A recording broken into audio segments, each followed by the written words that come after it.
শিক্ষার্থীরা দেখো আমরা 1 মিনিটে কিভাবে বাইনারি থেকে দশমিকে রূপান্তর করি। দেখো আমরা যদি বাইনারি থেকে কিংবা যে কোনো সংখ্যা পদ্ধতি থেকে যদি দশমিকে রূপান্তর করি তাহলে আমাদের কি করতে হবে? বেস দ্বারা গুণ করে যোগ করে পাওয়ার বসাতে হবে। একটা সূত্র বেস দ্বারা গুণ করে যোগ করে পাওয়ার বসাতে হবে। কোনটার বেস? যেহেতু 10 কোনো 10 এর বেস লাগবে না। আমাদের বাইনারি বেস দ্বারা গুণ করে যোগ করে পাওয়ার বসাতে হবে। তাহলে আমরা দেখো একটাকে আমরা গুণ করি 1 গুণন বাইনারি বেস দিব, তারপরে আবার যোগ দিব। তারপরে আবার 1 গুণন বাইনারি বেস দিব, আবার যোগ দিব। আবার 0 গুণন বাইনারি বেস দিব।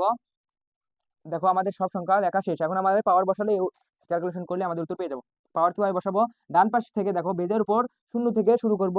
বাম দিকে যতগুলো সংখ্যা আসবে 0 থেকে আমরা বাড়তে থাকবো। দেখো আমরা 0 দিলাম, 2 এর উপর 0, তারপর দিলাম হচ্ছে 1, তারপর দিলাম হচ্ছে 2। যদি আরো থাকতো আমরা দিতাম 3, 4, 5, 6 এভাবে দিতাম। এখন যদি আমরা ক্যালকুলেশন করি তাহলে আমরা উত্তর পেয়ে যাবো। দেখো 1 গুণন 2 এর পর 2 আছে মানে 2, 2 বার গুণ গুণন 2, 2টা 2 গুণ, তার মানে 2 2 4, তাহলে এখানে হবে 4 প্লাস এখানে 1 গুণন 2 এর উপর 1 আছে মানে হচ্ছে 2 একবার গুণ, তার মানে হচ্ছে 2 কে 2, তারপরে প্লাস হচ্ছে 0 সাথে যেটাই গুণ দাও কি হবে উত্তর? 0। আর 2 এর পর 0 মানে হচ্ছে 1, এটা মনে রাখবো। 2 এর পর কোনো কিছুর পর 0 থাকলে সেটা মানে হচ্ছে 1, তাহলে এখানে হবে 0, কারণ এটা 0 সাথে গুণ হয়েছে। তার মানে এখানে হবে 4 কে 4 প্লাস হচ্ছে 2 কে 2, তাহলে উত্তর হচ্ছে 6। এটাই হচ্ছে দশমিকের উত্তর 6।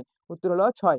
এভাবে যদি বাইনারি থেকে দশমিকে রূপান্তর যদি তুমি খুব তাড়াতাড়ি পানি পানি করতে চাও, দেখো ভিডিওতে ক্যাপশনে দেখো একটা ভিডিও লিংক আছে, সেই ভিডিওতে ক্লিক করো এবং বাইনারি থেকে দশমিক একেবারে পানি পানি করে ফেল দাও। তাড়াতাড়ি ক্যাপশনে ক্লিক করে ভিডিওটি পুরো ভিডিওটি দেখে আসো।